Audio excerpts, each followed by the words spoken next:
Good morning, আমি doctor M I Khan, director of Well Care Nursing Moraipur. তো আজকে আমরা আরেকটা পেশেন্ট নিয়ে ডিসকাস করব। Patient name Srabanti Das. 11 তারিখে একটা আমাদের এখানে নি আর্থোস্কোপ এটা করা হয়েছিল। আচ্ছা, পেশেন্টের কাছে জিজ্ঞাসা করব কেমন আছেন। দিদি বলুন, আপনি কেমন আছেন এখন? আপনার নাম কি? আমার নাম শ্রাবন্তী দাস। আচ্ছা, আপনি এখানে ওটি করেছেন তাই তো? আচ্ছা, এখানকার পৌরসভা কেমন লাগছে পরিষেবা? ভীষণ ভালো। আচ্ছা, আপনি খুশি তো? খুব খুব আমি খুব স্যাটিসফাইড। আচ্ছা, আপনার এখন শরীর ঠিক লাগছে? এখন অনেক ভালো আছে। আচ্ছা আচ্ছা, দাদা আপনি বলুন, আপনার কি হয় পেশেন্ট?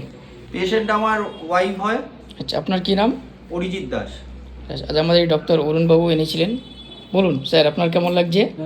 পার্কিংয়ের পরিষেবা কেমন? খুব ভালো, আর এত নিট অ্যান্ড ক্লিন, এইটা যেটা কোনো জায়গায় পাওয়া যায় না সেটা এইখানে পেয়ে খুব ভালো লাগছে। এটা হলো, আমি একটাই বলবো, প্রচণ্ড পরিষ্কার পরিচ্ছন্ন। ঠিক আছে, থ্যাংক ইউ। আপনারা তাহলে একটু পাশে থাকবেন। আর ওয়েলকাম নার্সিং বারাইপুর সবসময় আপনাদের পাশে আছে। হ্যাঁ, এখানে আমাদের ডায়ালিসিস ইউনিট, সিয়াম ফ্ল্যাট প্যানেল এবং আইসিইউ পরিষেবা 24 ঘন্টা আপনার সাথে আছে। ওকে দিদি, থ্যাংক ইউ।